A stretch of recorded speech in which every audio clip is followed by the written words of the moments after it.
creativity opportunities. We also help our staff and regularly scheduled City of Greer City Council meeting called and convened this evening, May 28, 2019. Having called the meeting to order, I'd like to ask Council Member Lee Dumas if he would lead us in the Pledge of Allegiance, followed by an invocation for Council. Please join us for the Pledge of Allegiance. I pledge allegiance to the flag of the United States of America and to the republic for which it stands, one nation, under God, indivisible, with liberty and justice for all. Let us pray. Heavenly Father, thank you so much for this great day that you've given us and the chance to assemble as a City Council. And thank you specifically for the City of Greer and the great people that live here, work here, and play here. Lord, continue to pour out your blessings on us and help us to continue to remember where those blessings come from. Give us strength tonight, give us wisdom and courage to do the right thing for all the people of the City of Greer. In Jesus' name I pray. Amen. Amen.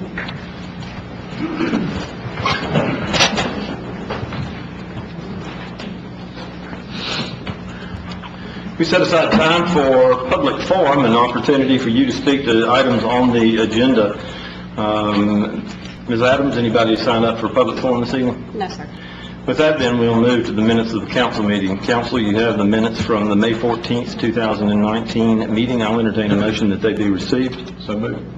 Second. Have a motion and a second. Any items of note for the clerk? Hearing none. Ms. Adams? Mr. Airwood? Yes. Mr. Dumas? Yes. Mr. Bettis? Yes. Ms. Albert? Yes. Mayor Danner? Yes. Council, we have the opportunity tonight to do two special recognitions. And so I am going to ask the administrator if he will join me up front to make those this evening.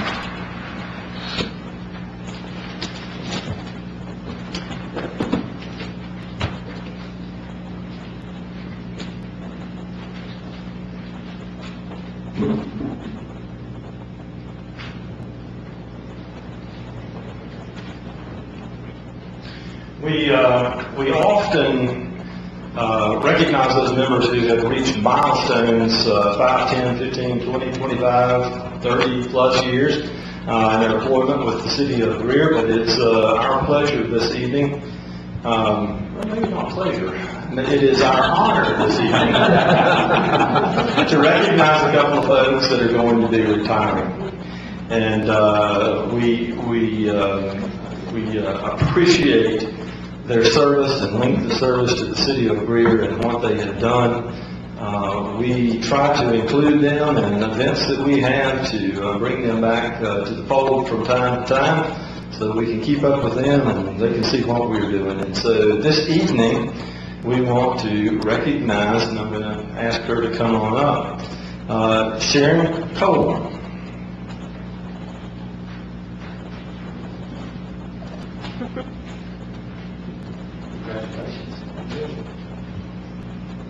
Sharon, this is a certificate of appreciation. It says, congratulations upon your retirement from the City of Greer.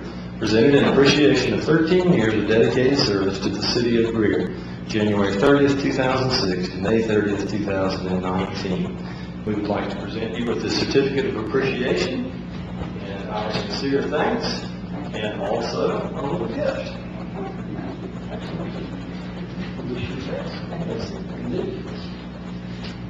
Anything you'd like to say? It's been enjoyable working for the City of Greer. You couldn't have a better place to work. Seriously.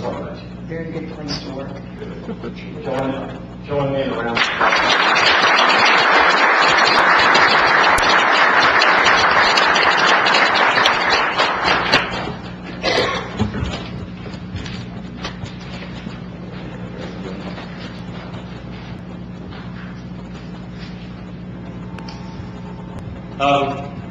This next one is bittersweet. Skipper Burns, if you would join us up front, please, sir.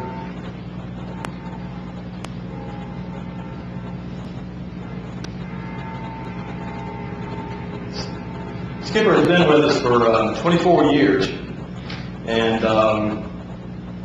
I've been here 20 of those with you. And We refer to Skipper as the go-to guy, because if you need something done, he's the go-to guy. And he is truly going to be missed. And Skipper, this says, congratulations upon your retirement from the City of Greer, presented an appreciation of 24 years of dedicated service to the City of Greer, from September 24, 1994 to June 7, 2019. We want to recognize you upon your retirement. We hope you enjoy 20 years of being retired and hunting and doing everything that you want to do and have earned the right to do over the last 24 years with us and service with others before then. I want to give you this certificate of appreciation, my sincere thanks, and we've got a gift for you as well.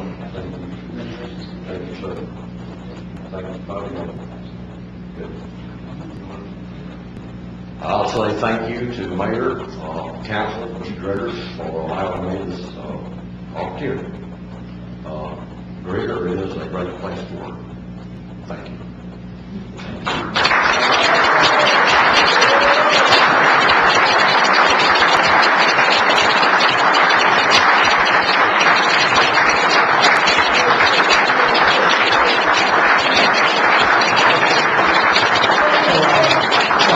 Share with folks that the Skipper's been in public service for more than 32 and a half years, 32 years, 7 months, and you can even tell me the days. I had an opportunity to spend a little time earlier today chatting about that. It was our good fortune that we hired you away from Travelers Rest, where you spent some time over there, and we obviously the staff here saw what you offered and asked you to come join our team, and you've been a part of our team since then.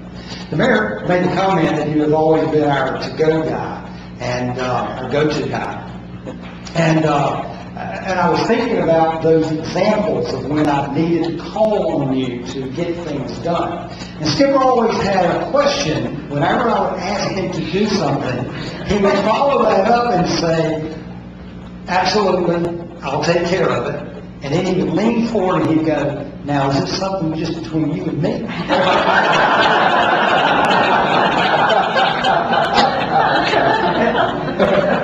And sometimes the answer was yes.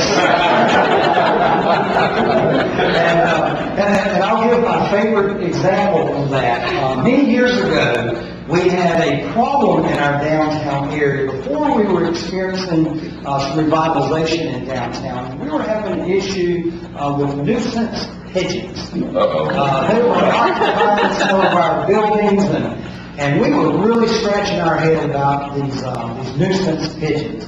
And I asked Skipper to come by and see me, and we walked downtown and looked at some examples of the problem. And I said, Skipper, I said, this is really a problem for us. I said, do you think there's anything that you can do about it? And he said, yes, sir. He said, I'll take care of it right away. He said, is this between just you and me? And I said, yes, it is. And he said, and since that day, we've had no more pigeons.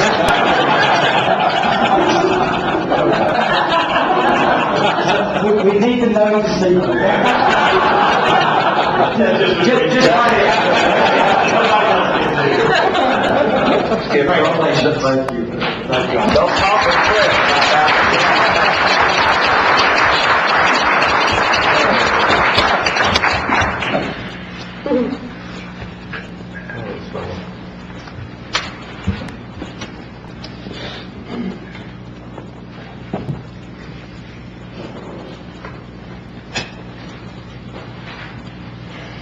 Okay, council, let's move on to departmental reports that are contained in your packet. It'll have activity from April 2019. Department heads and or the administrator will be more than happy to help you with any questions you might have. And David Seifert brings us our financial activity report this evening. Thank you, Mayor and Council. Before I get into the financial performance summary, would like to bring up a little bit up to date on our new financial software. We did go live on that May 1st. All of the different modules are not implemented yet, so we're still implementing some of those complementary modules. But since this report has come out, if you have had the opportunity to go to the website and review some of the detailed reports, you will obviously notice that they are different. the columns are different, the way the math and the reports are different between the two companies as they generate the report. So as you have an opportunity, please peruse those, and certainly if you have any questions reading those, certainly give us a question. We'll be happy to help you get through those reports and read those. Referring back to the financial performance summary, we're pleased to bring to you the summary for the month ended April of 2019. For that month, we have revenue recorded of $22.8 million, with expenditures that are 4% under budget at $20.4 million.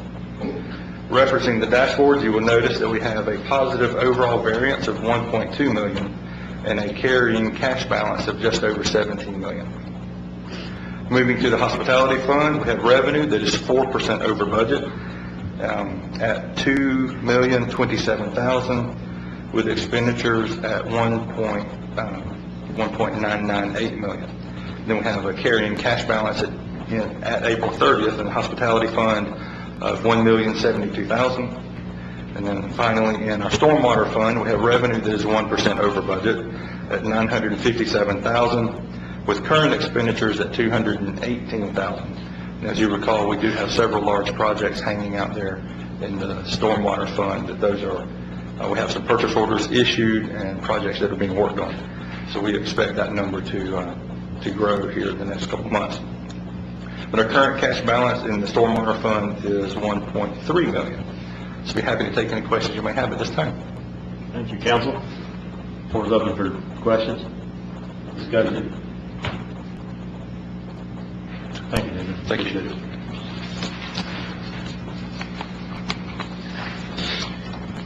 This evening we are going to have a presentation by Reno Deaton, who is the Executive Director of the Greer Development Corp.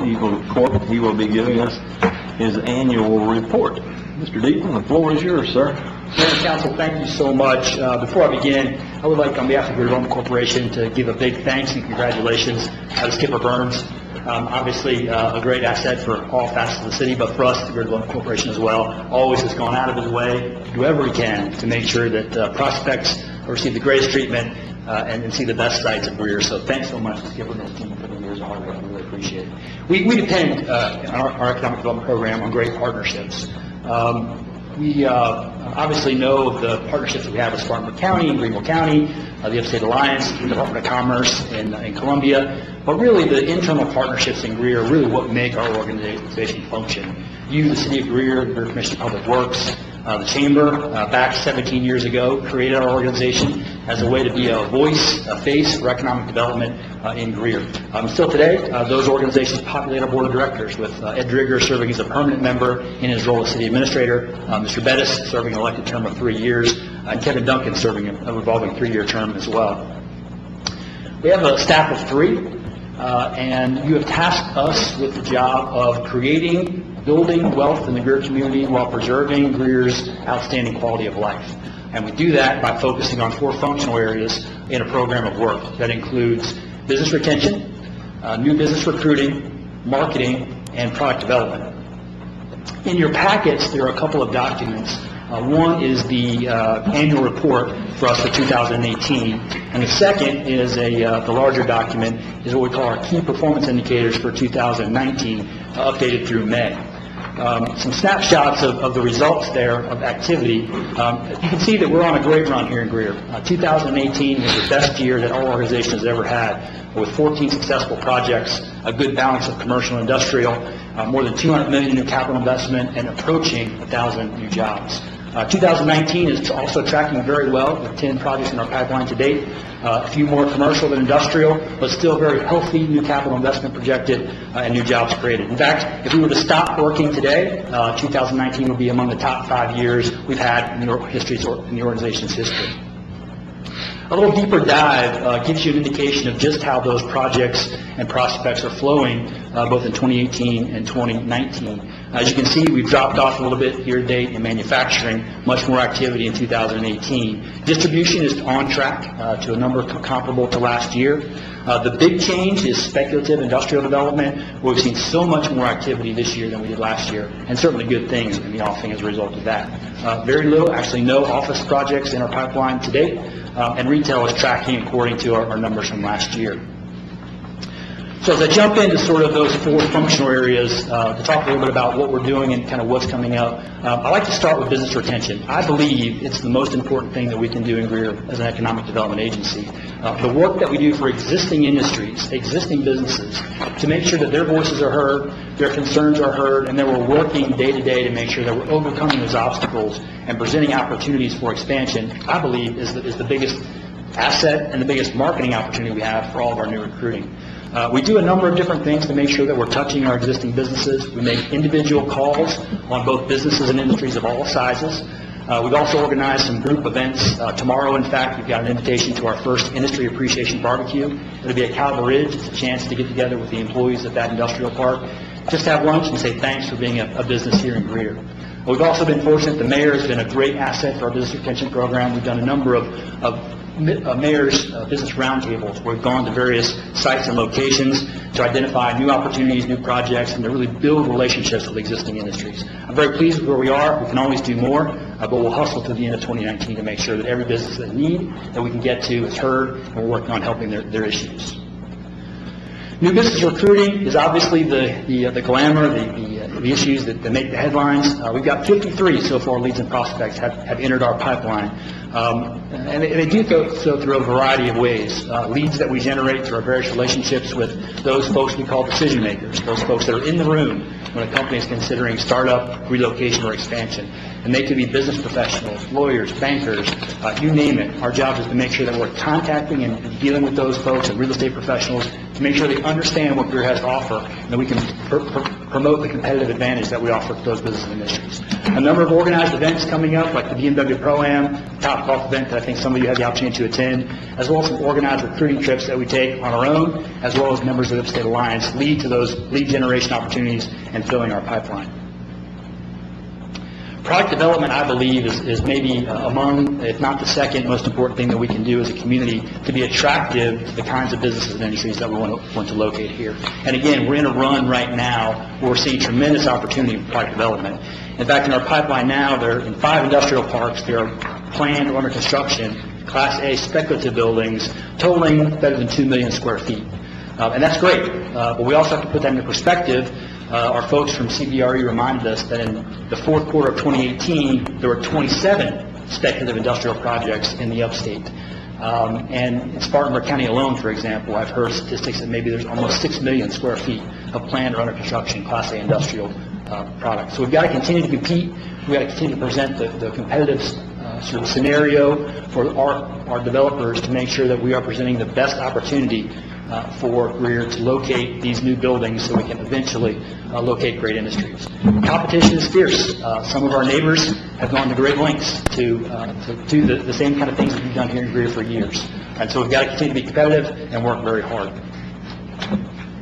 Marketing, so we do want to do 2 things with marketing. One, we want to market to demonstrate to those decision makers that I referred to earlier that Greer is a great place to locate, to give us an opportunity to see those projects and prospects as they come through. But we also do some direct consumer marketing on behalf of our Greer Station Association and downtown activities. And that's a direct mail campaign, that's a ton of social media, and that's a number of organized events.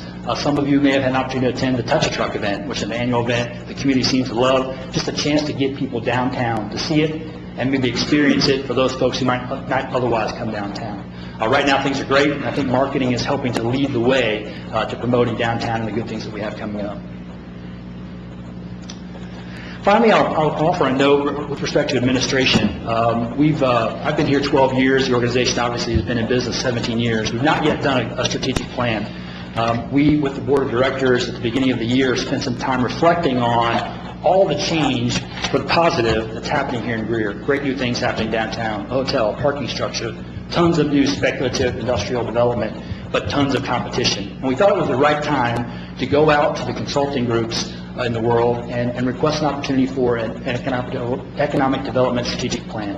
And so through an RFP process, we received 10 proposals from various consultants across the country.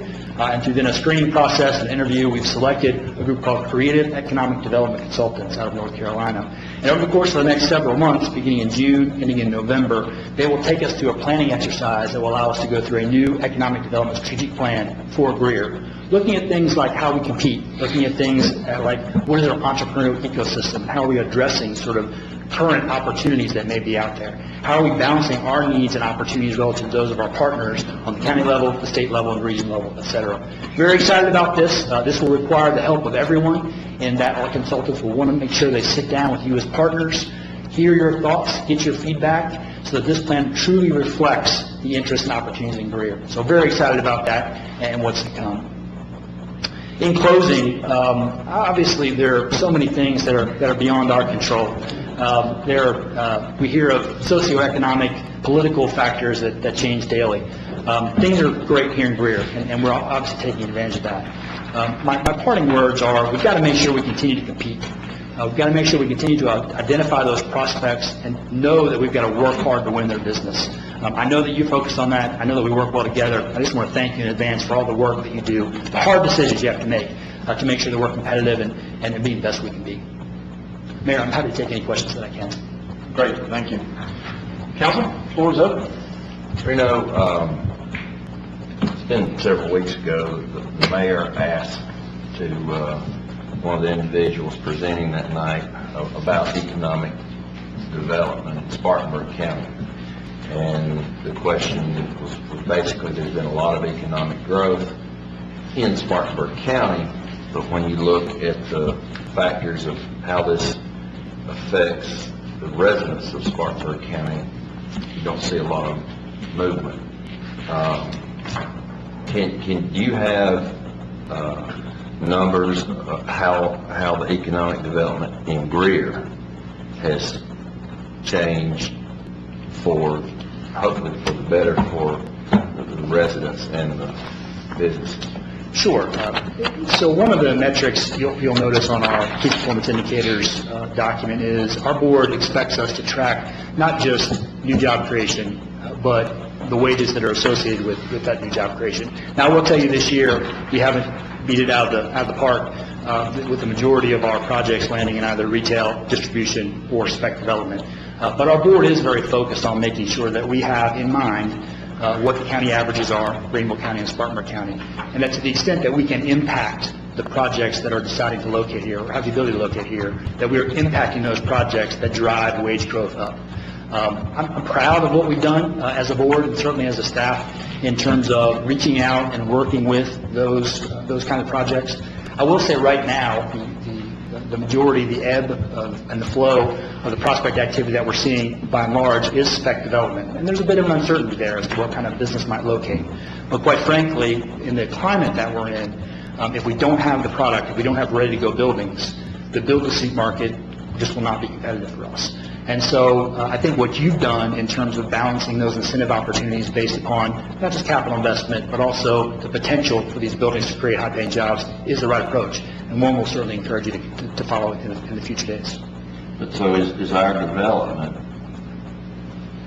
that we've had to date, is it positively, I mean, do you have metrics that show that it's positively impacting, land values and household income and things like that? Absolutely, yes, sir. So we do track, obviously, the price per square foot, the price per acre, which have both risen pretty dramatically in recent years. We also track wage growth, and from a workforce development standpoint, look at, as part of our business retention program, advising or at least sharing information with our existing businesses about the need to be as robust as they can in terms of the wages that they're offering in order to, as we've identified what our labor shed looks like, to attract and more importantly to keep an appropriate sort of workforce. And so, yes, I believe we do. Happy to offline to share some additional information with you in that regard. And given the success of Greenville in the office space arena, particularly on behalf of Greenville and Greenville County, and now seeing some movement in the downtown Spartanburg area as well too, is it such that we need to take kind of an honest look at what kind of opportunities exist for us in that office arena? I mean, it's unless there's going to be somebody that specifically targets us, Class A office space would almost have to be speculative, it seems, and we'd have to hunt somebody to fill it. I mean, how do we go about that? I mean, I think there are really two sort of tracks that we can take. One, currently we really don't have product that is enticing and interesting for those kind of prospects. I think as a community, we are beginning to do the right things to attract a class of investor, tenant for those kinds of projects. We had a good opportunity to visit Chattanooga, Tennessee a week or two ago and learn about some of the things that they were doing. And their work around developing an entrepreneurial ecosystem is really very interesting and I think enlightening in terms of what can happen here in Greer. I think maybe the next step, the next iteration of what might need to happen here in order to begin to sort of grow a real robust office opportunity in the kinds of product that we can offer in this community. So I think, again, two things. Work on product development specifically for office, and then two, develop our entrepreneurial ecosystem to make sure that we're an attractive location for those kinds of prospects. I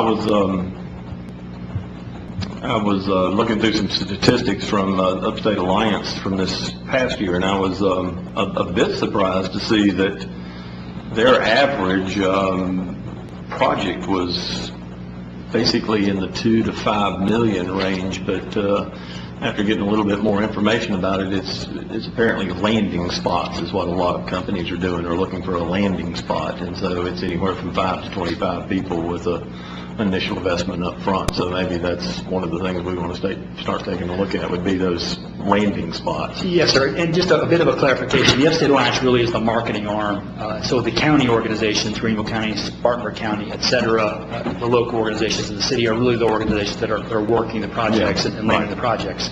But in fact, yes, you know, the opportunity does exist, I think, for us to work in that regard. And I think we've seen some successful soft landing programs in some other communities. I think the correct approach is to look for what is authentically Greer, find our niche, and take advantage of it. And I think those efforts are underway. I would agree. Thank you. Others? You know, I'm glad you mentioned that Chattanooga trip. I enjoyed being on that with you. Mr. Driggers went too, and that was a lot of fun. But I think one of the big takeaways for me on that trip was the fact that Chattanooga was that one gig economy, that they've made that public utility investment in fiber so that everybody in town had the opportunity to have super high-speed, fast internet, and they said that was one thing that attracted a lot of jobs and a lot of employers began to take Chattanooga seriously after they made that investment. And, you know, we're making a huge investment now with a streetscape, with a parking garage, and all the work that we're doing with the folks building the hotel. And so there's a lot of investment that we're making. I just wonder, you know, after that trip, do you think that there's some type of public investment or something that we need to be focused on or doing here that we're currently not doing, or something that you see that we should be investing in that could help us attract more prospects or do more business? Or is there something that a prospect said, if you had this, I feel like Greer might be the right spot for us? I came away from the Chattanooga trip incredibly encouraged that we here in Greer have the building blocks maybe in a better position than Chattanooga had when they began their process. I really feel very, very confident that the things that we want to accomplish here, we can, on an order, scaled compared to what we saw in Chattanooga. I think the biggest thing, quite frankly, is the quality of the partnerships that exist, internal and external to Greer. I think it's very rare that you find a community with a council that's engaged, progressive, that works with the Greer Commission of Public Works, that is engaged and progressive, that works with the chamber, that works with economic development, that works with the private sector, that works with the county partners. And I think prospects really feel that. Clearly, they're going to come or not come based upon the business case. They can get to their clients, they can ship to their customers, they can succeed here. But those things that you offer, those partnerships, those working together factors, I think is the difference maker. And if there's anything I would counsel is, let's do a lot more of that. Man, we thank you for the job that you and your staff do. It's you've had an incredible run, and we look forward to more of it. So thank you, sir, for all your hard work.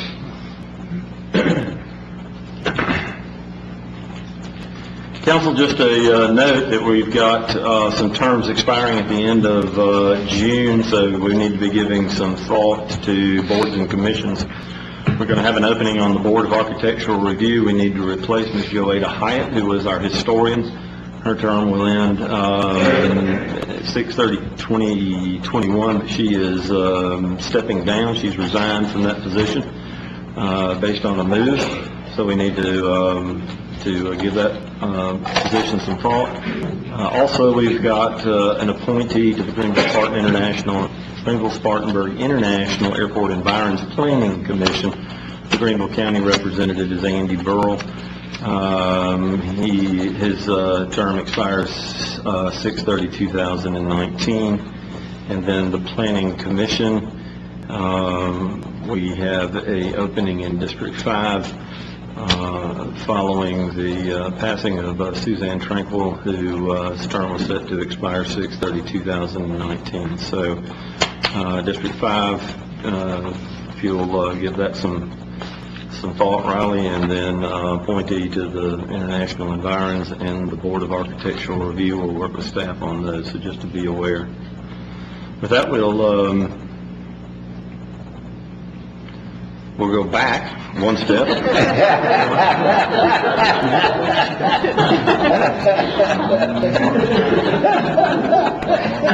Thank you.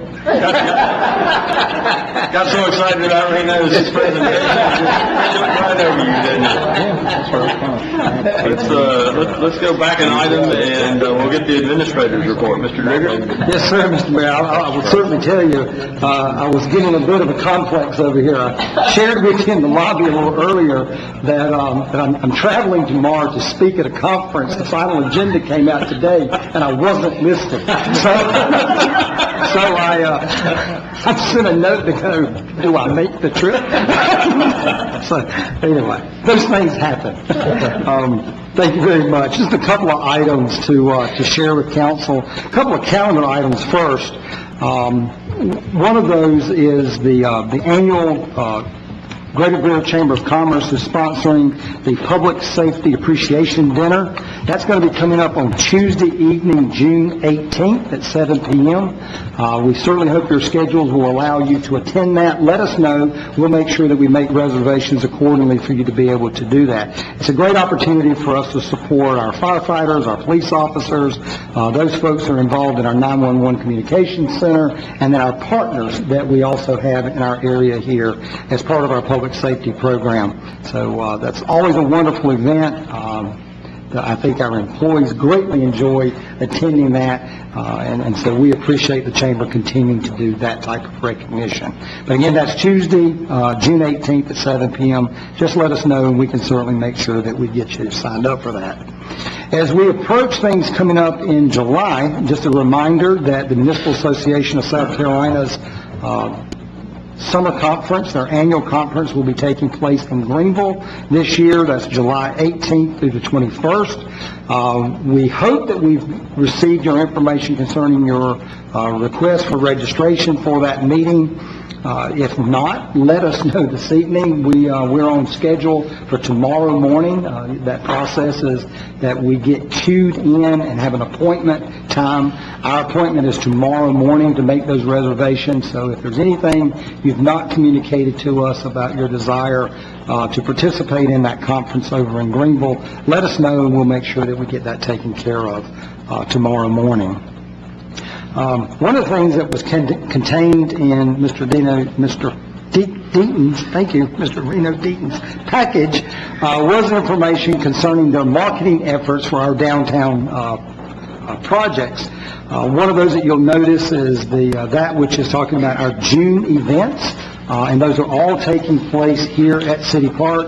You'll note that we have 2 of the Tunes in the Park events here in June, Friday evenings, and then our Thursday evening free movie series, Moonlight Movies, will be taking place at 6 p.m. on those Thursday nights in June as well. So you can see that lineup. They do a great job of sharing this with our community with some direct marketing pieces. And of course, our premium event that we do here is the Freedom Blast Festival. That'll be taking place on June 29th here at City Park, and we're getting that word out, and we certainly want to make sure that everyone knows about those all free events for our community, and we certainly look forward to seeing you there as well. As a matter of business, one of the things that I've wanted to share with you a bit, I've asked Steve Grant if he would join me this evening. I've asked him to come to the podium at this time. One of the things that we recognize is that when we have communications with our development community, oftentimes because of relationships that you may have with individuals in the community, long-standing relationships, or folks who contact you because they know you're an elected representative here in the city, we want to make sure that we're keeping you informed about things that you may get feedback on, things that you may get questions on, and this is an example of that. We've had some issues relative to design and installation of sidewalks in our residential developments. We sent out a communication last week that we were needing to make some changes to that. So I've asked our city engineer if he would join us this evening to share what the content of that communication was, also the basis of why we sent that communication, and our path forward now that we have that we've gotten that in the hands of our developers. Steve? Sir, thank you, Mr. Driggers. Mayor and council, as Mr. Driggers said, we've got an issue with sidewalks just kind of popped up recently.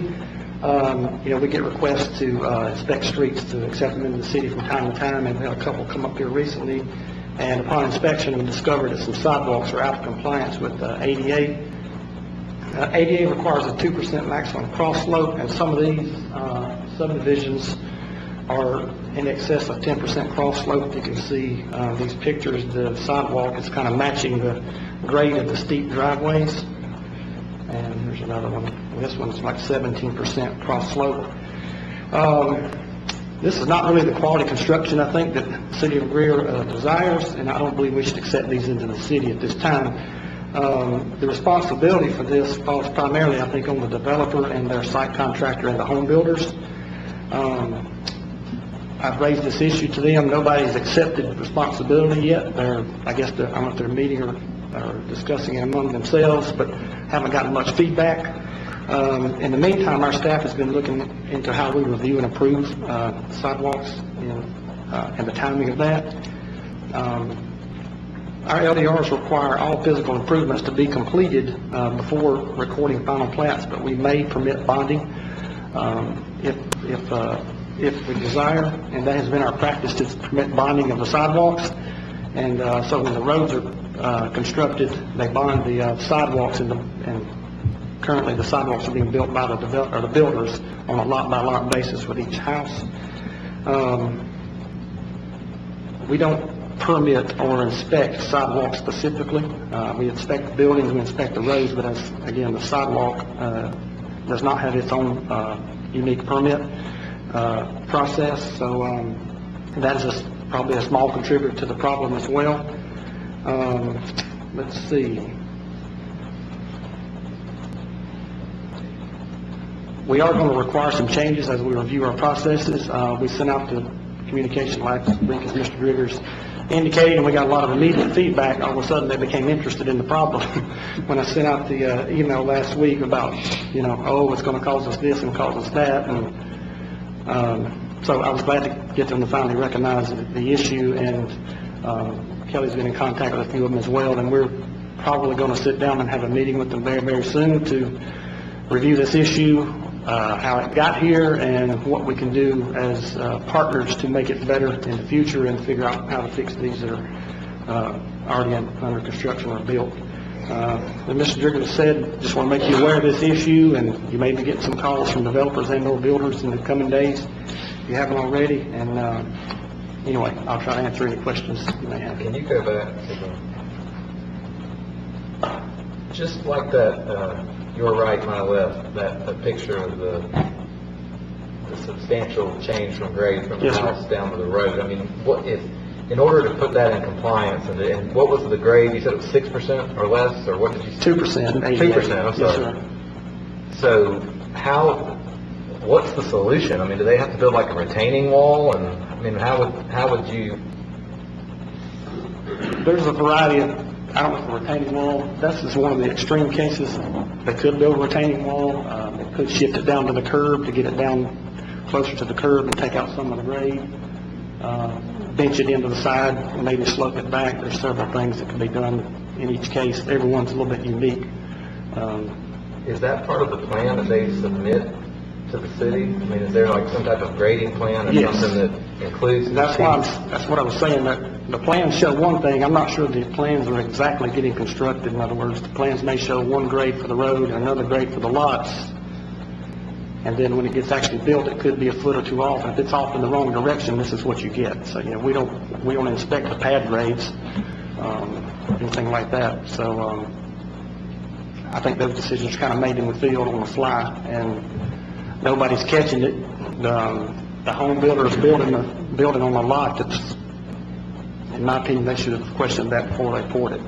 So, and again, we don't have a permit process for sidewalks. Nobody applies for a sidewalk permit. They apply for a building permit and they apply for a grading permit to build the roads. And that's one of our proposals is for them to get to build the sidewalks with the road. When we have an inspector on site inspecting road construction, we can ensure the sidewalks are built, to grade and everything at that time, and then the builder will just have to deal with it when he's building lot by lot. Well, especially if you see a lot like that, or if you see some substantial change in grade on the site, you know that's something that I guess should be addressed maybe on the front end, because so the solution in this particular case is what? I mean, they would have to demo the sidewalk, or they'd have to lift it, or what would? I think it can be done. I mean, it's going to cost them some money to do it, to get it back into a reasonable compliance. But again, I personally think they should have never built it. They should have. I just don't see how they could build that and stand back and go, yeah, that looks good. It just doesn't. So that's what I think. So. That 2% ADA requirement, is that sidewalk alone? That's just the sidewalk? The cross slope, yes, sir. Now, the longitudinal slope of going with the road, it can go with the road. If the road's 5%, 10%, that's fine. It's just the cross slope when you're walking along or traveling along it. Right. Now the gutter in that right-hand picture there, does it have to comply with that 2%? Or is it the sidewalk end at that first joint? The sidewalk ends at the first joint, yes, sir. So it doesn't count for driveway. It's not part of the driveway. Is not part of the sidewalk. I mean, it crosses the driveways too, right? I'm sorry. Well, the sidewalk crosses the driveway. So I mean, does that apply for the driveways also? Yeah. Right. It would, right? Well, some of the sketches and pictures I've seen to where they've addressed this issue in the past, they basically build like a little series of little curves. So you got the first curve, and then a level sidewalk, and then another little bump for the second part of the driveway. So it can be done. It doesn't necessarily look great, but it does functionally work. So. But the 2% doesn't apply to what becomes private property, right? The driveway. It's supposed to be part of the driveway too. The 2%? Part per the ADA, yes, sir. Yeah, this has got a lot of prickly pieces to it. Haven't fully got to the bottom of it yet, but again, I personally think this should have been the developer or the contractor or the home builder should have brought this up before they got to this point. And I told them, that was my expectation. So we have yet to accept these roads into our Correct. system? Yes, sir. Still got a hammer. Mm-hmm. Yeah. So why does the gutter have to comply if the driveway has to comply? I guess ADA considers the sidewalk the passable portion. The gutter's not necessarily the route that a person that was, had some kind of a disability would negotiate the gutter part, the curb in the gutter, but they would be paralleling the road on the sidewalk. And that's not a ramp. They're directed to the curb ramps that, crossings. Right. So,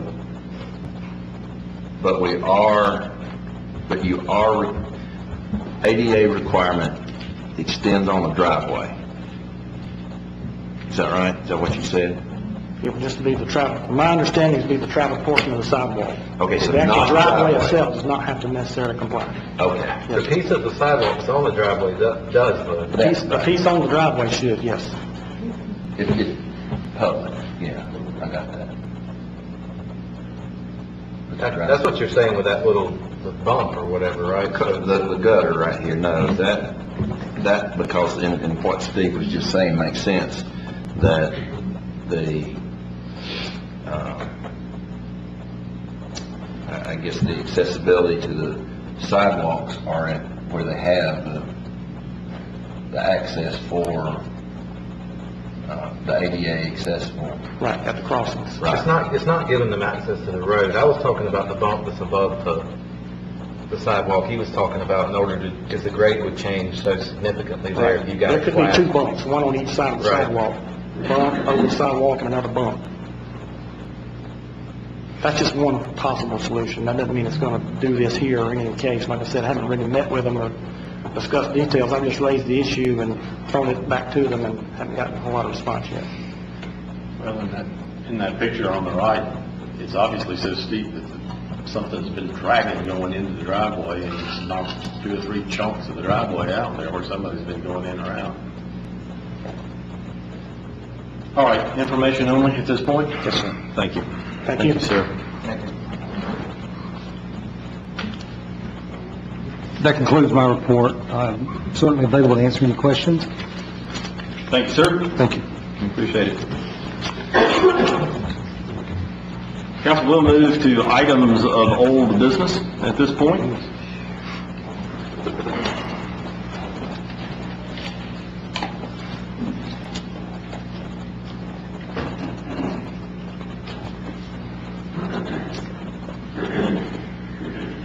First of which is the second and final reading of ordinance 14-2019, an ordinance to change the zoning classification of property owned by George and Elena Traberas located at 14,189 East Wade Hampton Boulevard from C2 to C3. This comes as a second reading. Action required. Any new or additional information in regards to the second reading of ordinance number 14-2019? Ms. McCormick? No, sir, not at this time. Okay.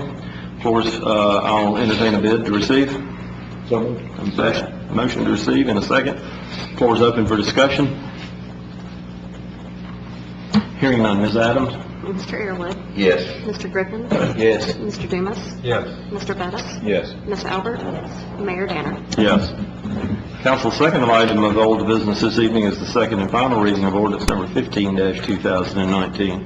This is an ordinance to change the zoning classification of property owned by Clark Nesbitt located at 213 Memorial Drive from R12 to OD office. Ms. McCormick, any new or additional information in regards to the second and final reading of ordinance number 15-2019? No, sir. Hearing such, I'll entertain a motion to receive. So moved. Have a motion and a second. Floor is open for discussion. Questions? Comments? Ms. Adams? Mr. Airwood, Yes. Mr. Griffin, Yes. Mr. Dumas, Yes. Mr. Bettis, Yes. Ms. Albert, Mayor Danner. Yes. Thank you. Thank you. Items of new business, first of which is the Kids Planet Design Review Pre-Construction Phase. Mr. Watson is with us this evening in his role as Assistant Director of Parks and Recreation to give us some proposed design results from the renovation of Kids Planet Playground and the surrounding park. Floor is yours, sir. Thank you very much, Mayor Danner, members of council, for the opportunity to present this proposal to you tonight. It's hard to believe that this process has been ongoing or had wheels turning now for almost 18 months. But it was in February of last year when we selected Alta Planning and Design to craft the master plan for Kids Planet. From there, we established a project steering committee of 14 members made up of community business partners, civic leaders, and City of Greer staff.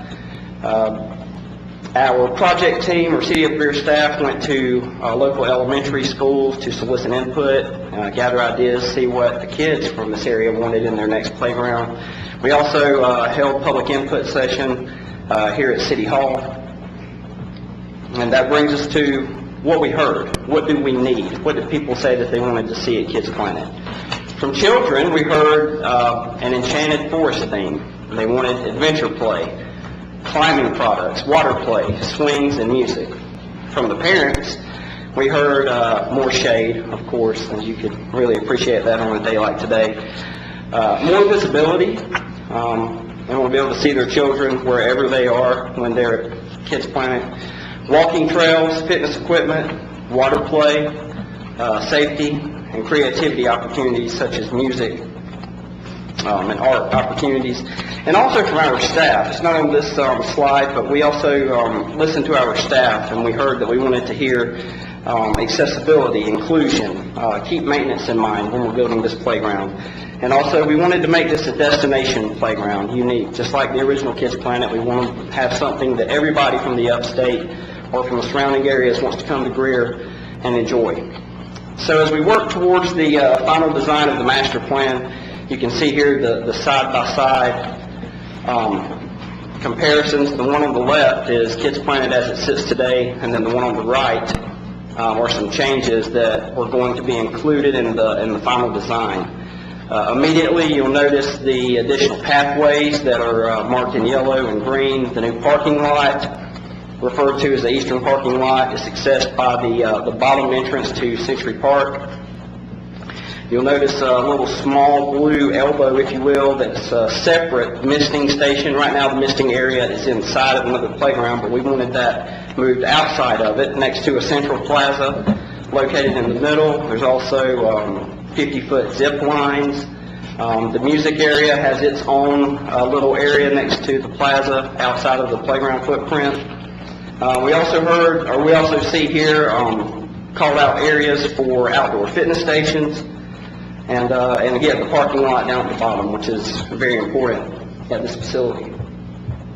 And then in September of last year, we brought to you the final master plan, which you approved, and included everything that we just talked about, and also included a pair of hillside slides going down to that new parking lot on the eastern part of the property, taking advantage of the slope as it works down to that drive. And also, we added another zip line, but this one is 100-foot long, so very cool design. Moving forward, we solicited proposals from professional playground companies all over the country, and we had 8 submissions.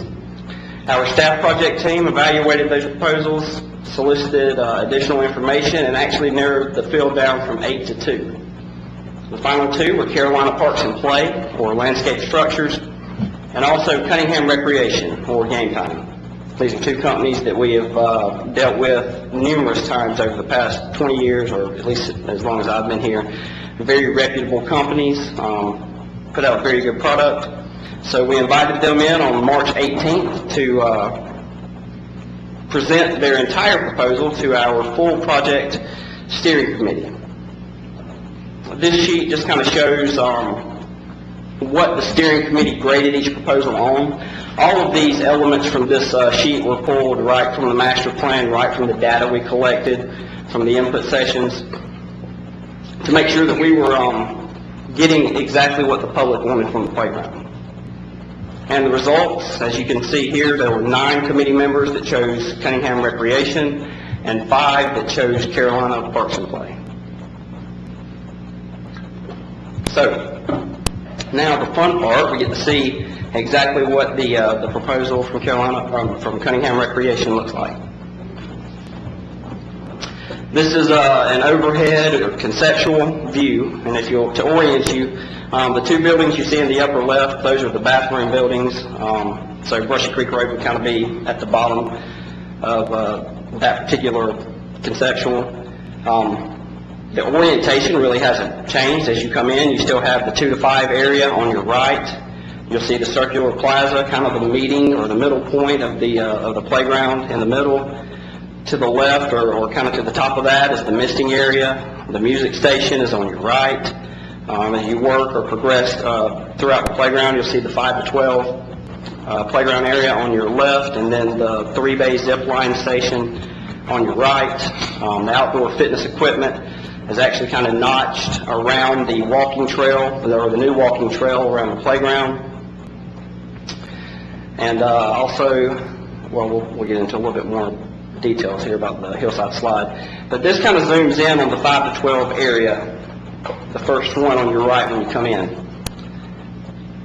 Keeping up with the theme that we heard, Enchanted Forest, you'll see kind of like the oversized insects, animals, and mushroom steppers. And these are play elements that would actually be incorporated into the design. Keeping with the nature theme, you'll see kind of like climbing logs, or where they can climb underneath them. The oversized dragonfly, where it has interactive wings.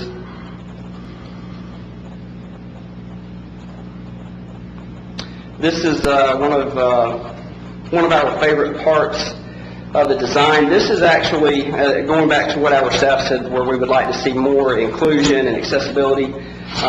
These are components integrated into playground structures now, spread throughout the entire playground to address sensory processing disorder, autism, and other disabilities, to make the playground more friendly for everyone. And in this particular setup, they're not just centralized or in one part of the playground, they're spread throughout.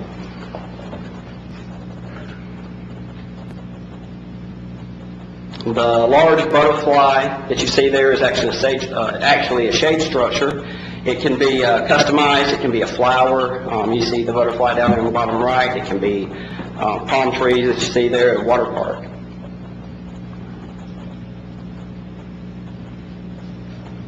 Moving on to the 5 through 12 area, we have what's referred to as the orchard or the grove. It's a series of trees, if you will. This shows the different designs. You could have like evergreen or pine trees. You can have kind of like apple trees is what's shown on our conceptual, I think. But they're basically just climbing apparatus for the kids that they can kind of go from one to the other and feel like they're climbing through a forest.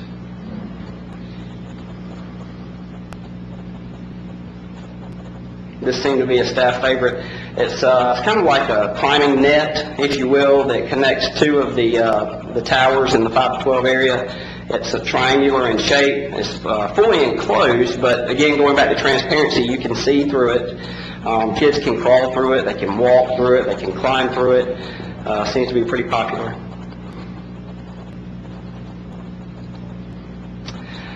This illustrates basically what we all grew up with as tire swings, but it's a modern-day tire swing. As we talked about earlier, accessibility is certainly factored in, so you can see that they're lower to the ground, easier access for those with disabilities, but certainly from the design you can see how it's akin to the tire swings that we grew up with.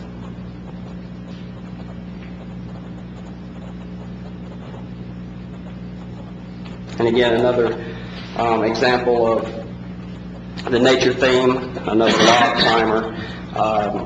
That's a spring toggle. It's supposed to be a mushroom that all the kids are kind of hanging on there that spins around. And then in the bottom right, you have cattails.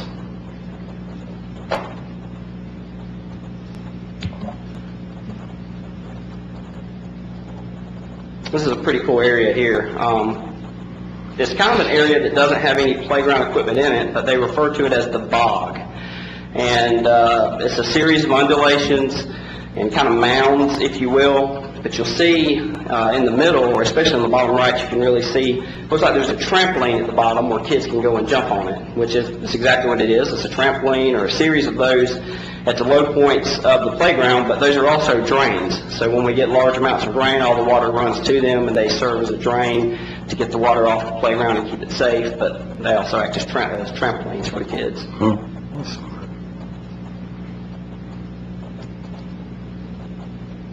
And then I think this really illustrates the dedication to the theme by Cunningham Recreation.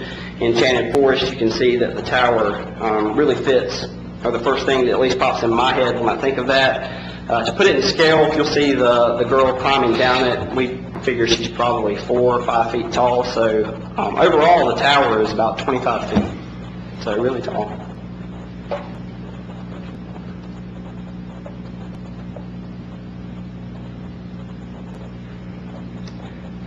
The zip line station, as we see here, we've been told by everyone it can be enjoyed by people of all ages.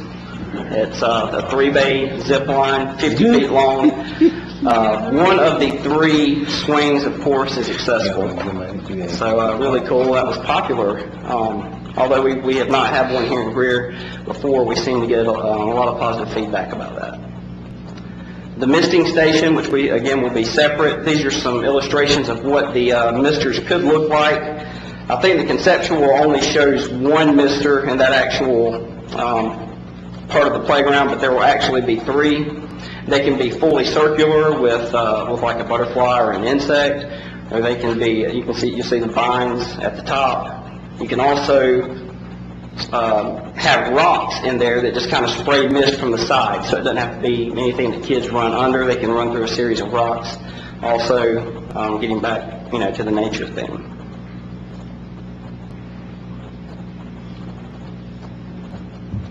And again, these are just more examples of what the trees can look like, just to kind of give you a better ground or eye-level look at those.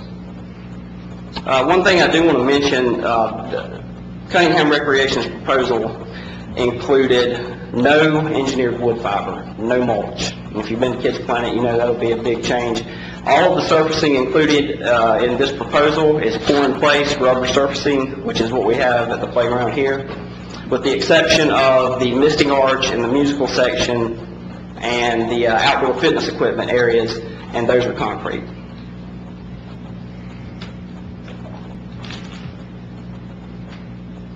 This is kind of a zoomed-in look of what the music section would look like. This illustration only shows about half of the music that would actually be in there. I think there would actually be 8 or 9 pieces in total. This one shows 5. And again, you can see these are easily accessible. They come with a variety. You see the drums and kind of like the xylophone and different types of music instruments. And again, the 3-bay, 50-foot zipline station, different point of view. And then the outdoor fitness equipment. Again, these are we wanted to keep these outside of the playground areas, so if you want to come to Century Park and enjoy it, you don't have to have a child that you take to the playground. You can come up there and jog or walk and enjoy the fitness stations. These are more traditional type fitness stations, easy to comprehend, and they're also accessible. Here is the hillside slides. So if you're familiar with Century Park, when you pull into the lower entrance to the ball fields, that's the area on your left where you're going back up the hill to Kids Planet, which is kind of undeveloped. That's the area where these slides would be. So you would kind of go through the proposed parking lot, and just on the other side of the parking lot, these slides would be in the embankment there. And then one more view of everything from an overhead shot. They have a video that I'm going to show you. One thing I do just want to let you know, the video will show the park at night with the pour-in-place surfacing and the colors, and we do have park lighting including in the overall design. The pour-in-place is kind of set up to reflect against the light. Right now we have no plans to change the hours. It's open from sun up until sundown, but you'll kind of see that illustrated in the video.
by Cunningham Recreation. You can tell playground, it's a play for everyone except for those guys, and it's a business, you can tell, with the amount of effort that they put into their proposal. One last thing, we were fortunate enough to be able to pursue community development block grant funds through the Greenville County Redevelopment Authority for this project. In that, we found that the items addressing accessibility for the project, so sidewalks and pathways, would qualify for those dollars. No playground equipment because of the procurement process and Davis-Bacon that's required to be eligible for those funds, but all of the sidewalks and pathways and the accessible parking spaces at the eastern parking lot would qualify. So, with every project, that brings us to the budget. As you'll see here, we'll start with the revenue. We had a $1.3 million budget for the project. We also have $237,000 in additional funds from miscellaneous items, whether they be maintenance that we have not had to apply at Kids Planet, or projects that we have not, or dollars we have not had to spend on projects. So total revenue is a little over $1.5 million. Expenditures for 100% build out of everything that we've seen so far.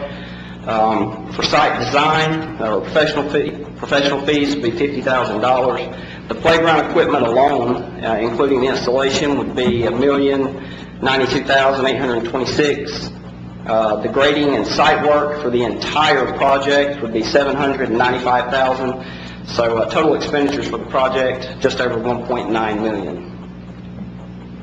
By the time you factor in the CDBG funds, $223,000, that would leave us with a deficit of about $178,000, or $178,256. So to get our budget back into the black, you can see what we deleted out of the project, or we backed out.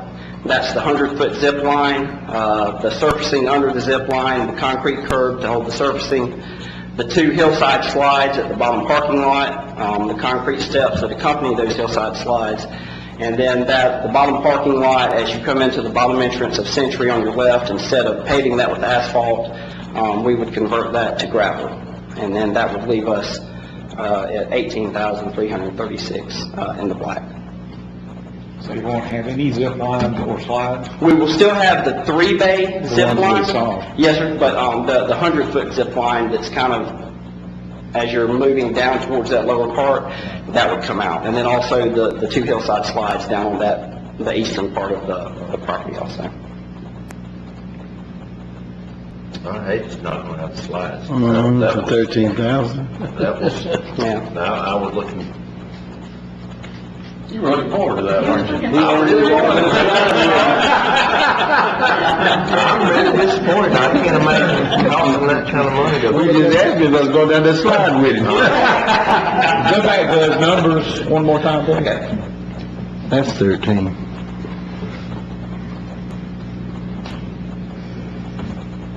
We need some sponsors for those hillside slides. I agree.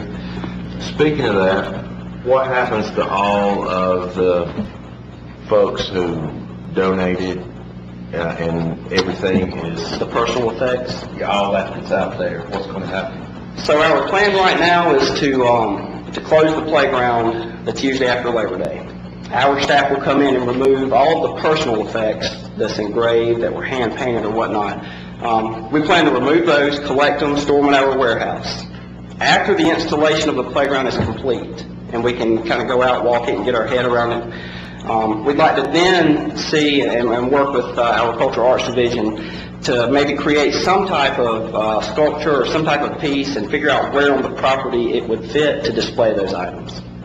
That includes the pickets of the fence where everybody's name is? Yes, sir. That's, I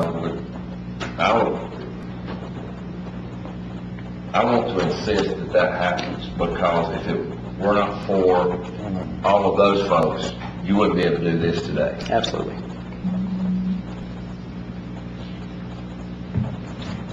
I agree totally.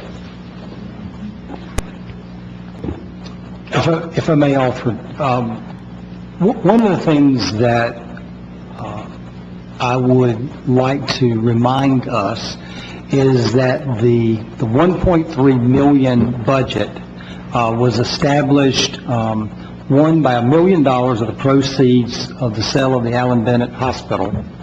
We allocated $1 million to this project, and an additional $300,000 that was provided as a personal gift, $100,000 a year over a 3-year period.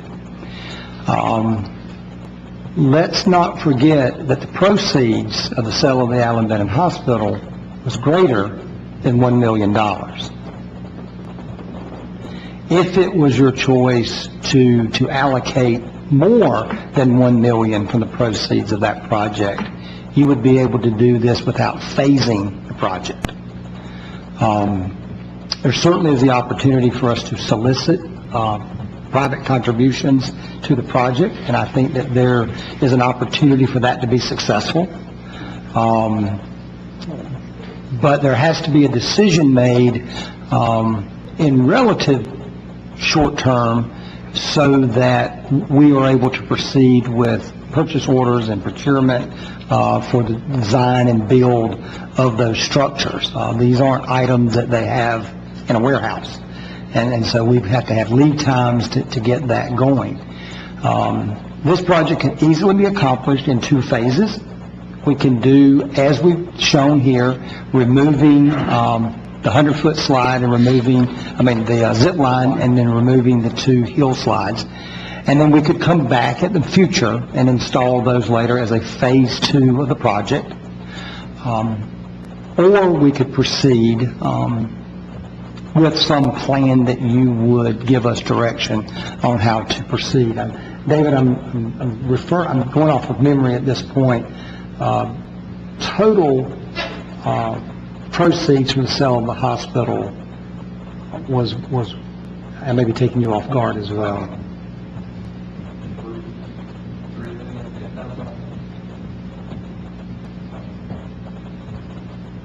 That sounds high. Is it that high? Is that right? Okay. Yeah. Unallocated. Right. That's right. You're right. I don't remember the exact number, this grade is $1.1 million, 1.2 million. Yeah. Unallocated, unexpended funds. Yeah.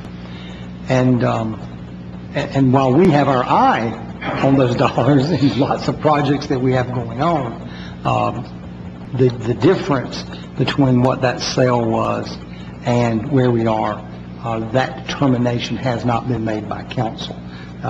We've used some portion of that in our projections moving forward and for all the other projects that we have going on.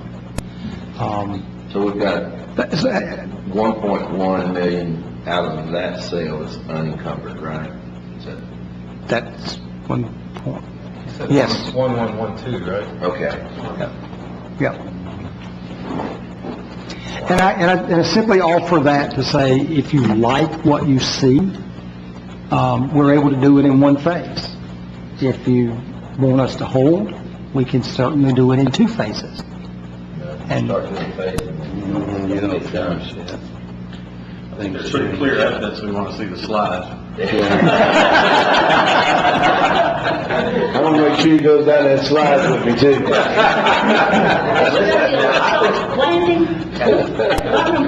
I think it's a good idea that you remove the asphalt from there and make that stone. I mean, that's basically what it is now, right? The lower parking lot is stone. It's stone and grass. Right, it's a grass area, yes, sir. There is Miss Albert, a landing pad, or at the bottom of the slide is a rubberized or mulch, however you prefer it, at the bottom of it. Yes, ma'am. I didn't want Jay to get hurt my hand. So all the handicap parking is at the other end of the park, is that correct? Well, so if I can go back just to show you this. Even if we went to gravel or asphalt or whatever, the orange spaces on the eastern or right part of the illustration, those will still be paved because they'll be paved with CDBG funds. The pathway in blue headed up to the playground is completely accessible. So we could use those accessible parking spaces will also serve the playground in addition to the ones at the top also. As we worked through this process, we were very hopeful that we would have the opportunity to use more CDBG funds in this project. But as you know, they're heavily regulated. We have to do it according to the federal guidelines for the use of those funds. What we were able to get is what we're demonstrating here. Had we been able to get additional funds, which we had hoped for, we would have been able to have covered the entire cost under the dollars that were originally allocated. It's just that we can't get the full capacity. We set aside $500,000 in CDBG funds to assist with this project. We can't take advantage of the full $500,000. But you're saying we have the funds out there to do this whole project if we wanted to? Yes, you do. Well, we don't do this every 20 years. I just say go ahead and do it. Yes, I agree. I don't know what council thinks, but I like the idea of stone versus asphalt any day. The only thing is we're going to have, just a quick count, 5 or 6 handicap spots down there. I don't know why, we wouldn't just do the other, 10 or 12 spaces just to have that piece of it completed. To Riley's point, if we're going to do half a dozen spaces, I don't know why we wouldn't go ahead and do the other 12. We ought to see what it do concrete. I know, I'm serious. I know you're right. As far as the cost. Yeah. We could do nothing. But yeah, I agree with Riley. I think we ought to, if we've got that much, we'll be taking it down by, we've got that much unencumbered funds, we're taking it down by 10%, right? Because it's 100, what was it, 120,000? What was the? For the parking lot? 195. 195, okay, 200,000. It was 100,000. Oh, I'm sorry, you're not talking about parking lot. And keep in mind, the point of the CDBG funds is that we allocated $500,000 to this project. We're only using 223,000. The difference is still our money. We just have to use that in qualified CDBG uses. So that can be applied to something in the future that we would have used our own money for, and we're just simply, taking it from one side and using it on the other. But it's not more money. We're just using pre-qualified dollars, restricted dollars, where they can only be used. We just have to swap money to do that. And that's not inappropriate. It's just you use qualified money where qualified money can be used. So what do we need to do? Does that need action? Does that need to come back to us in the form of a recommendation? What we would ask of council this evening is to give us direction for the path forward, and if it's council's desire that we would design and erect this project in a single scope based on what has been presented to you this evening, we need that direction. And we would come back to you later with some additional dollars. These are planning dollars, but we know what we believe the difference to be. We've got some contingency in there, and that's absolutely necessary. But it's an aggressive time schedule for us when we close that park immediately after Labor Day, and for us to get that park opened back in a timely manner as we come in the next year. We need to keep that park activated as long as we can through this season, and so that window is short. And these are the things that Red and Ann will be working very, very closely because they'll be almost at the end of their Center for the Arts as we are challenging them to move forward with the next. But your original direction for us was to stay within the dollars of the $1 million transfer and the 300,000. We've added additional resources from CDBG and has found some additional dollars in their budgets to be able to apply toward this as well. We're giving you what we have, and we just need that direction. And I think it would be appropriate for a motion to direct us how to proceed. At this point, or once we get some? I think if we can move forward with that now, we can start communicating from a design perspective. Okay. And we will look at the available resources on our end, but I am confident that those are there. Even if we were to look at a future expenditure utilizing HUD funds, CDBG funds, that we would make the swap on those. Okay. But the resources are available for us to do this in a single phase versus a two-phase project. Well, I'll make the motion that we move forward doing this project and funding the project as a single phase project. Second. Got a motion and a second. Floor is open for any further discussion. So we're not expecting any great windfall from Greenville County Recreation? Yes. Stay out of our way. And I had a question for you, the exercise station. Good question, though. Is that primarily for adults, so they'll be kind of coming through the park, or what? Adults or children can use them. There's signage for each one to kind of explain it, but they're pretty like the push-up station and whatnot. There's signage that kind of direct you, but they are designed for adults and just Scheduled for adults. But one thing that I didn't see in that design that I'd love to see, and there's been a big move back to calisthenics movements and a lot of bar work and different things like that. There's a lot of people here that train in public spaces, and I've heard a lot of feedback that there's nowhere to do pull-ups and muscle-ups and chin-ups and things like that, and that wasn't in that design. I'd love for one of those elements to address that, because it looks like everything's done on the ground, and it would be really cool to have some type of graduated system to where kids could do pull-ups and, maybe middle schoolers, and then you have the high schoolers and adults, and because there's really nothing like that here. And I know F3 trains here in the park, and there's a bunch of other people that love to run, but they love to have that resistance training kind of mixed into it, and I'd love to see that as one of those elements. I think that'd be really cool. Sure. That's very doable. Thank you. Have a motion and a second. Any further discussion? I'd just like to thank the Recreation Department for their hard work. It's a bold statement, just like it was when Kids Planet was first into existence. You did an outstanding job. Ms. Adams? Mr. Airwood? Yes. Mr. Griffin? Yes. Mr. Dumas? Yes. Mr. Bettis? Yes. Ms. Albert? Yes. Mayor Danner? Yes. Thank you.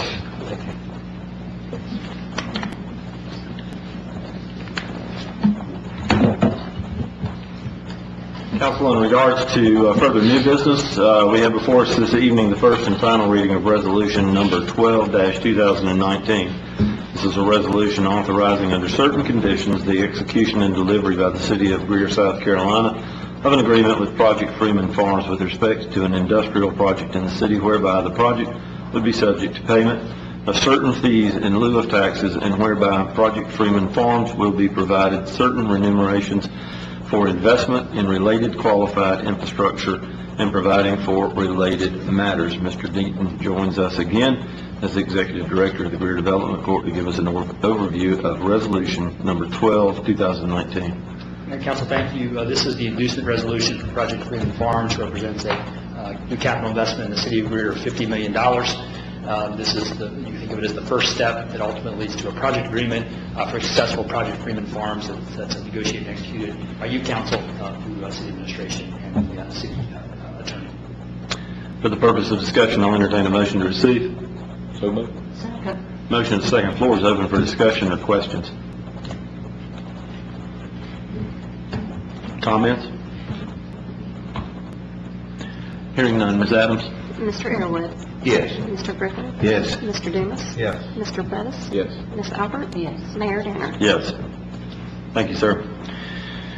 For the purpose of discussion this evening, we are going to look to the administrator for some information or Mr. Seifert for information in regards to our health benefit renewal package.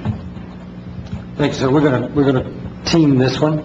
I'll tee it up a bit of what our situation is and what we're having to spend some time looking at. As you are aware, for about 25 years, we've operated a partial self-funded health insurance plan.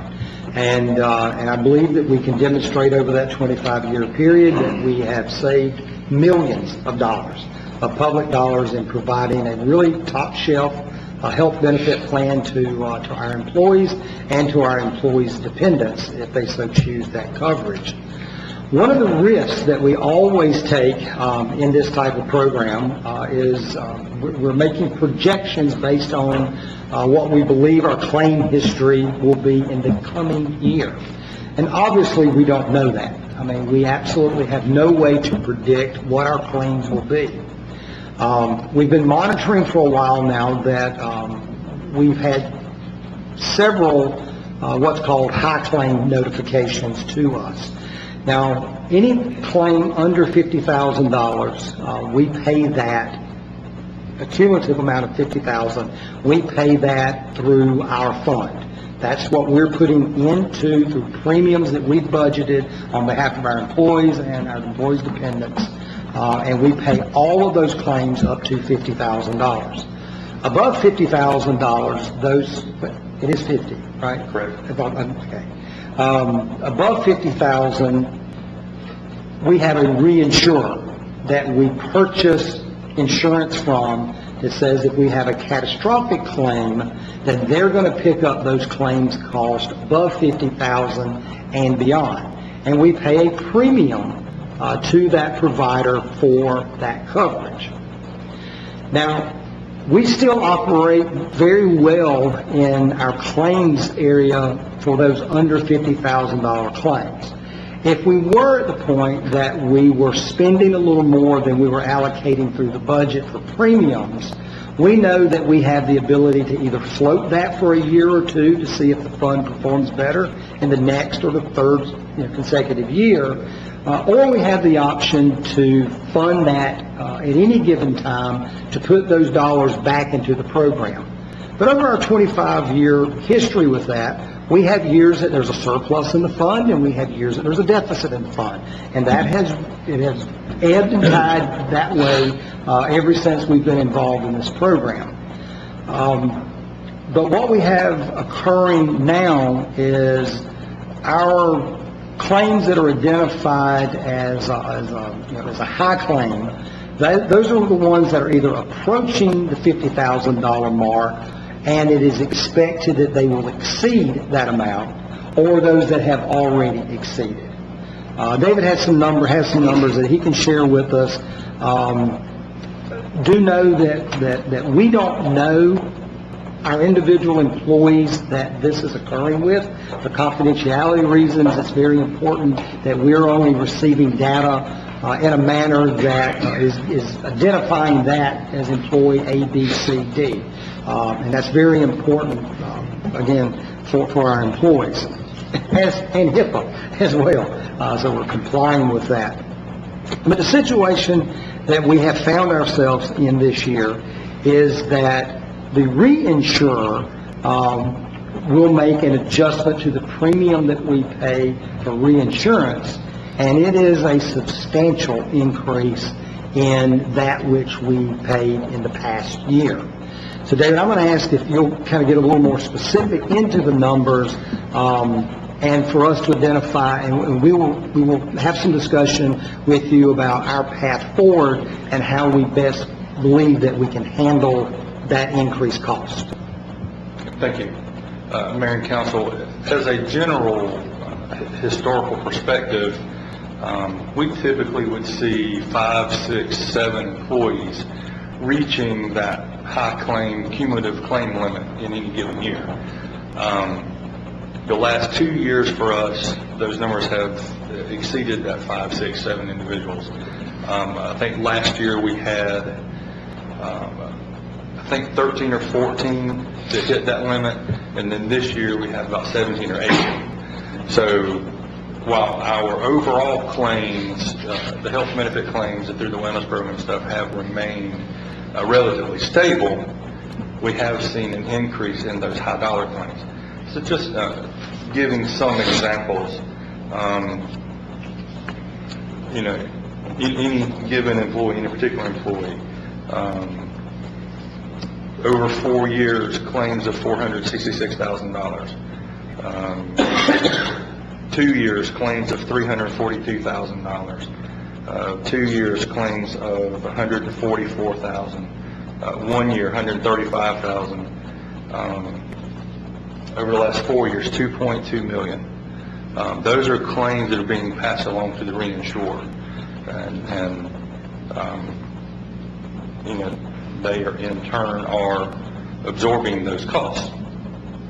As you recall, we have not had a premium increase to the plan from the city. This fiscal year we're in was our 8th year, and that's just really unheard of. We've had a really well-managed plan to not have to increase premiums into our health plan.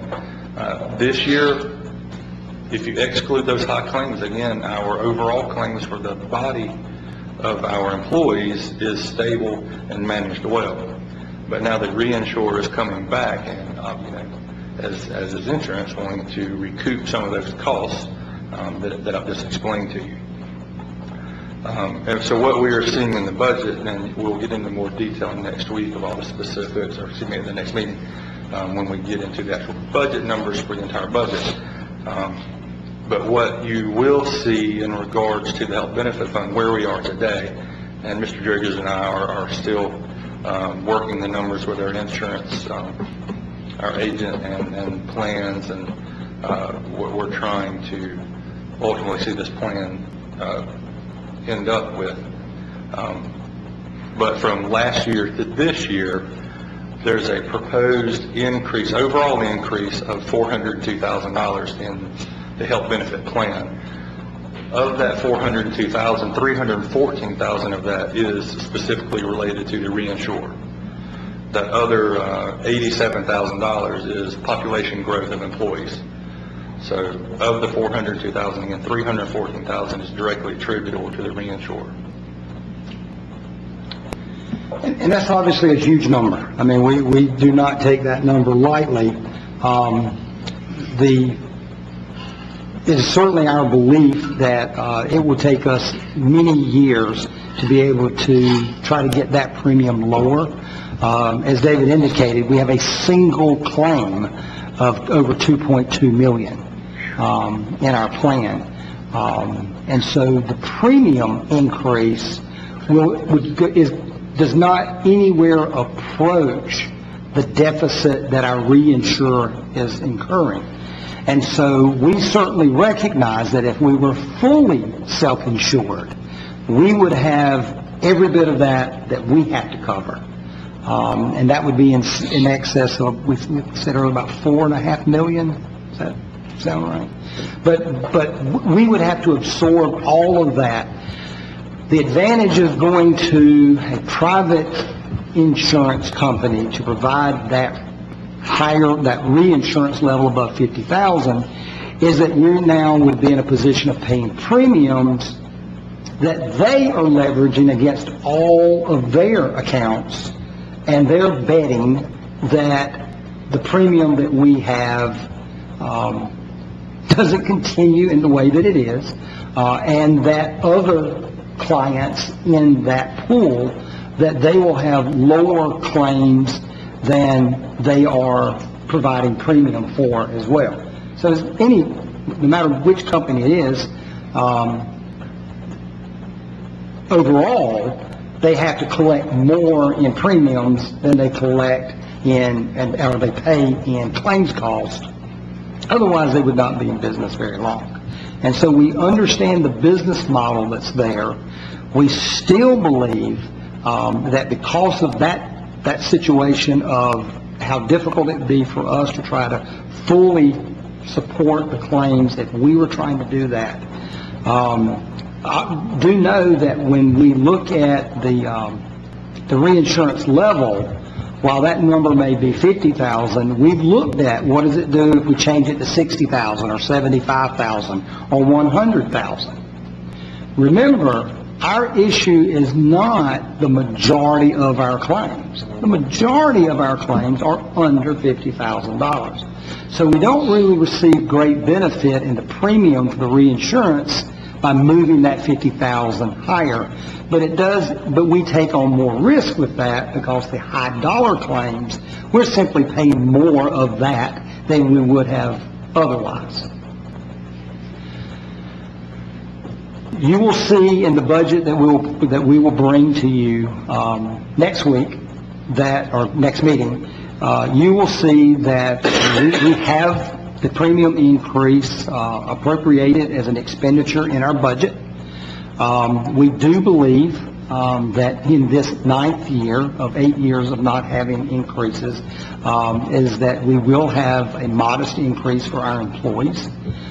We still are recommending that we provide our coverage at 100% level for our employees, and that we split that on an 80-20 basis for our dependent coverage. We are pursuing avenues of looking at that as more of a cafeteria type plan, of allowing employees to have a fixed amount of dollars that are allocated to them for benefits, for health benefits, and that they are able to choose where those dollars are spent. And if they choose to have a higher deductible, for example, then they may have a windfall on the salary side, simply because we're continuing to allocate on an employee-by-employee basis. And we think that there could be some advantage to that. I do have some concern about what that does to a pooled program, and so we're just having to do that work, and I suspect it'll be another 6-7 months, if not longer, before we really are able, through our underwriters and our insurance broker, able to determine what is in the long-term best interest for us to do. So it's our belief that we need to fund it, because otherwise we need to go out and buy full premium insurance for our employees, and we think that the cost of that would far exceed the increased cost of the reinsurance premium. And so what we've done is we've put those dollars in as an expense item in the new budget, and we're covering it. And so when the budget comes to you, and you'll see that departments may have had some additional requests, you'll see that some of those requests are not funded. And part of that, we're not taking anything away in that process, but there are things that have been asked for that we're not able to do when we have this type of an occurrence. And so we'll bring you a balanced budget at your next meeting. Obviously, that budget will not require a tax increase. It will not require any increase in business license fees. There's some minor modifications in your uniform fee schedule, but we do that regularly on a yearly basis as well. We are hopeful that high claims gets under control, and that the increase in premium stabilizes, and that we don't see that type of premium increase continuing to go forward. But in a self-insured program, either fully insured or partially self-insured, that risk is always there to us because it's based on claims. No action we're asking tonight. This was for us to get a head start, because it is the single largest expenditure, outside of what we do relative to salary increases and those things. But it's a line item that will definitely stand out. Mr. Seifert, just for perspective, I guess, more than anything else, an 8-year run is incredible. I can't think of a single thing that hadn't gone up in 8 years. So, number one, kudos for us being able to keep it in that range. Excluding population growth, which was 87,000 or whatever, $90,000, so we're looking at $300 and something thousand. What percent does that represent of our total payment for the insurance? Is that an 8% increase, a 10% increase, a 15% increase? going from, It's about 25%. 25% increase. Wow. yeah.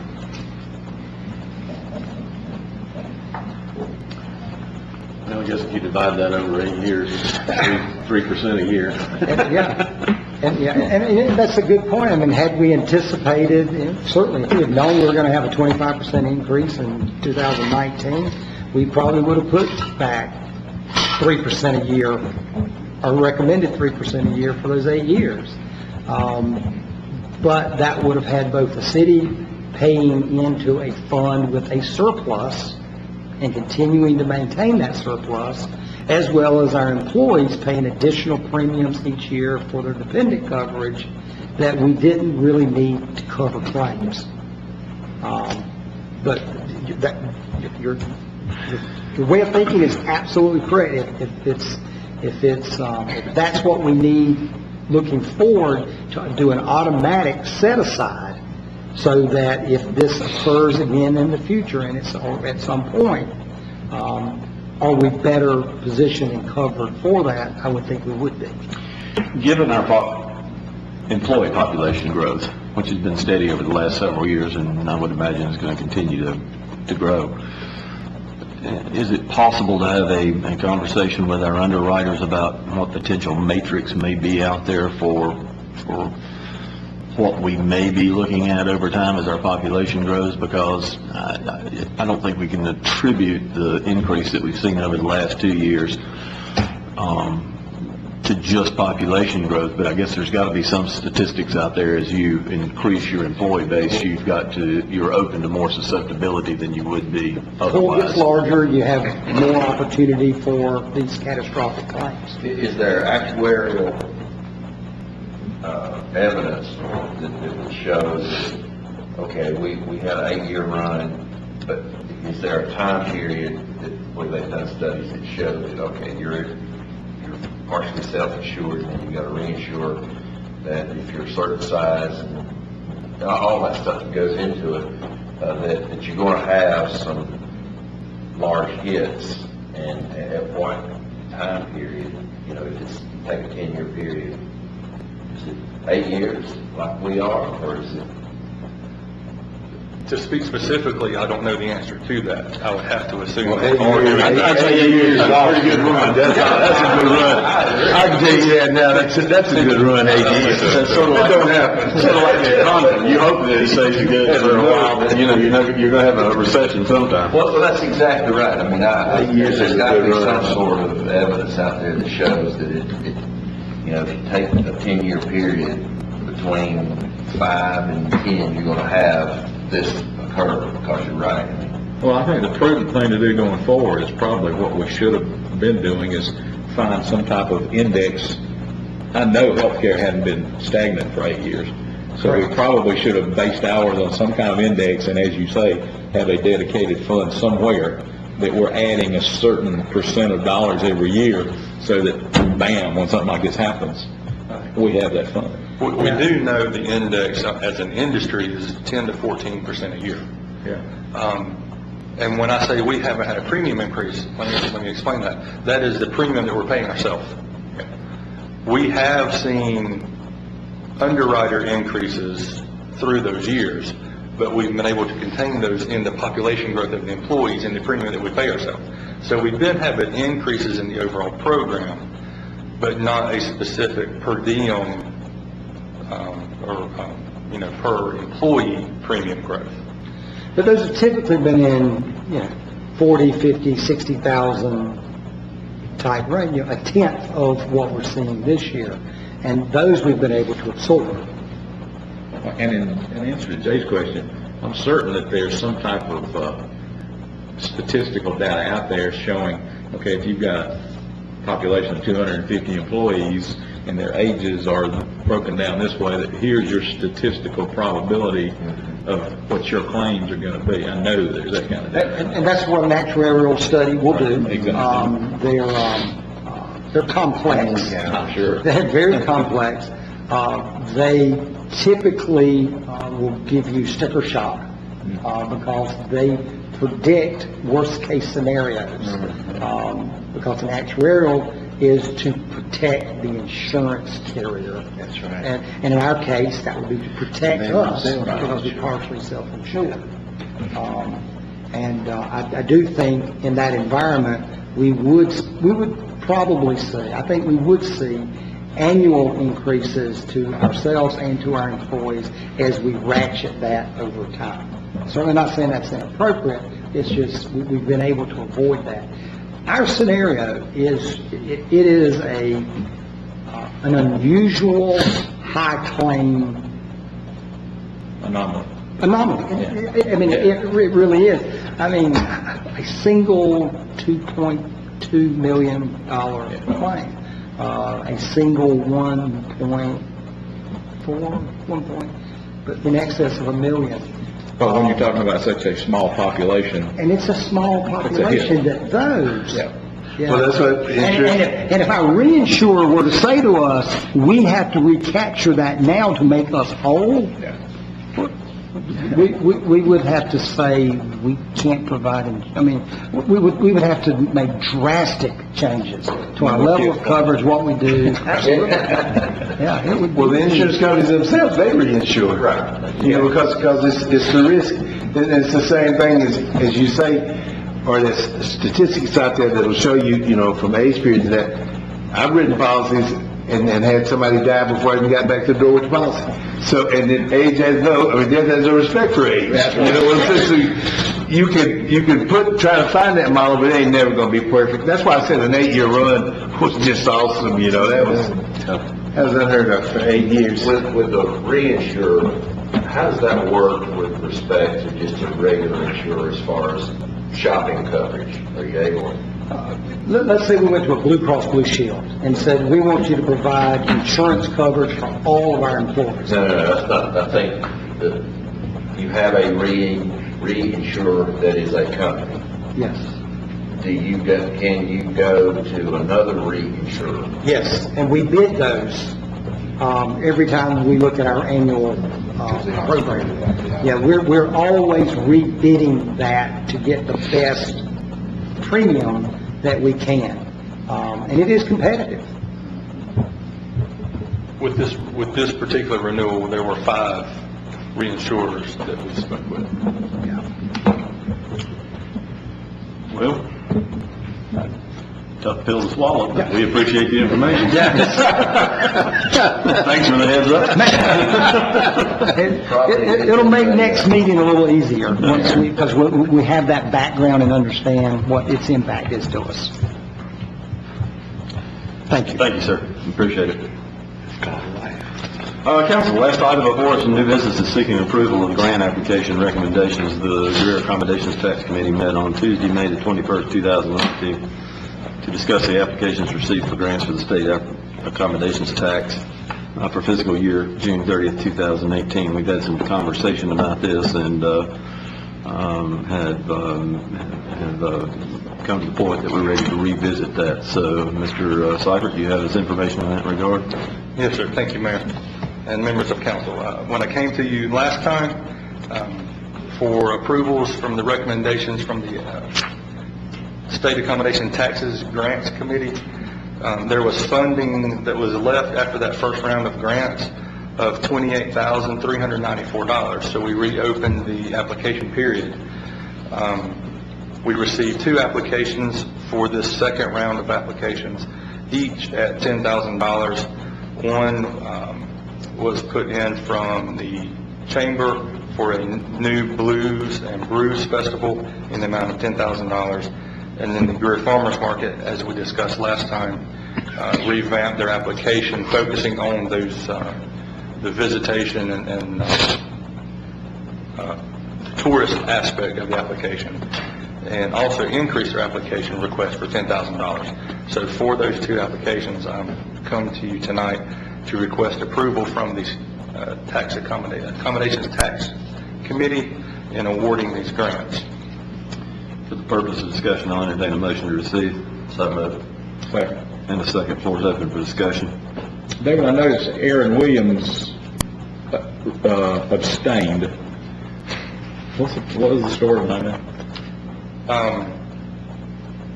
She disagreed with the motion that was on the floor, and as the staff member there, we explained to her that that was not really a legal reason to abstain, but the other members agreed with her stance, and they retracted that original motion and then took a new one.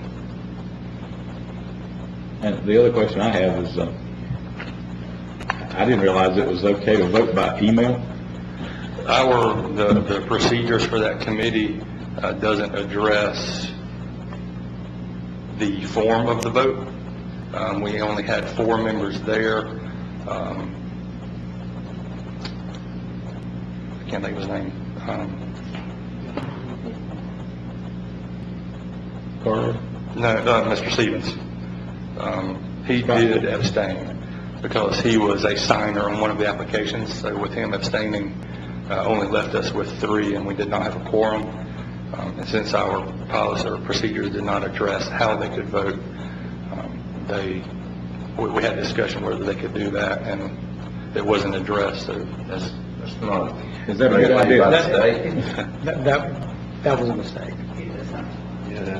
You have to have a quorum to convene the meeting. If you have a member that abstains, that doesn't reduce your quorum. That's right. So you could, if voting for those 3. Yeah. But that is a complex Robert's Rule of Order. I mean, it is. And so, I mean, that's an easy one for anyone to go, how does that work? Well, should they not require them to be present to vote, period? Well, again, your rules of procedure require you to do it, and you can't. This is an advisory committee, and their rules of procedure are very different, and so electronic So it's voting. not governed by a higher authority, and it's not governed by the state. Correct. Again, and it's only advisory. They can't take any action on their own. The action rests with you. Yeah. Mr. Cypher, the remaining funds, can they be held over year to year? Only a limited amount, so once we had the vote, I was going to advise you that we will be reopening the application period again tomorrow to award the final, just shy of $8,400. We are limited by the state law as to the amount that we can carry over, and it's, I think, 5%, which gets us down to about $1,000. So we need to reopen again to try to allocate this remaining $8,400. We're having to work really hard to give away money. Yeah, it seems like it. Have a motion and a second. Further questions? Comments? So this says there's 8394 left, Correct. and you have to give that away by when? As soon as we can give it away, and grant it. Okay. Comments? What happens if you don't give it away? If truly the state law says that if we are unable to grant it, then we have to forward it to the state. Yeah. Really? Yeah. Well, you need to beat the bushes. Send it back to the Department of Revenue. Others? Ms. Adams? Mr. Airwood. Yes. Mr. Griffin. Yes. Mr. Dumas. Yes. Mr. Bettis. Yes. Ms. Albert. Mayor. Excuse me. Bless you. Thank you. Mayor Danner. Was that a yes? Was that a yes? Oh,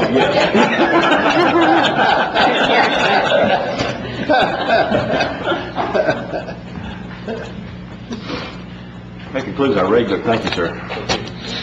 That concludes our regular business in executive session. We have a contractual matter to discuss this evening. Someone might want to make a motion to go into executive session and for the purpose, please. Mr. Mayor, I'd like to make a motion that we go into executive session to discuss a contractual matter pertaining to an offer to purchase property as allowed by state statute section 30-4-7082. Comes as a motion. Do I hear a second? Second. Have a motion and a second. Ms. Adams? Mr. Airwood. Yes. Mr. Griffin. Yes. Mr. Dumas. Yes. Mr. Bettis. Yes. Ms. Albert. Yes. Mayor Danner. Yes. Council, in executive session, we have considered one matter, a contractual matter pertaining to the offer to purchase property. I'll entertain a motion to come, and taking no action, I'll entertain a motion to come out of executive session. So moved. Second. Motion and a second. Ms. Adams? Mr. Airwood, Yes. Mr. Griffin, Yes. Mr. Dumas, Yes. Mr. Bettis, Yes. Ms. Albert, Mayor Danner. Yes. Do we have any further business before we adjourn for the evening? Mr. Mayor, I'd like to make a motion that we decline an offer to purchase city property. Second. Comes as a motion. We have a second on the floor. Floor is open for discussion. Questions? Comments? Hearing none. Ms. Adams? Mr. Airwood, Yes. Mr. Griffin, Yes. Mr. Dumas, Yes. Mr. Bettis, Yes. Ms. Albert, Mayor Danner. Yes. Council? Stand adjourned.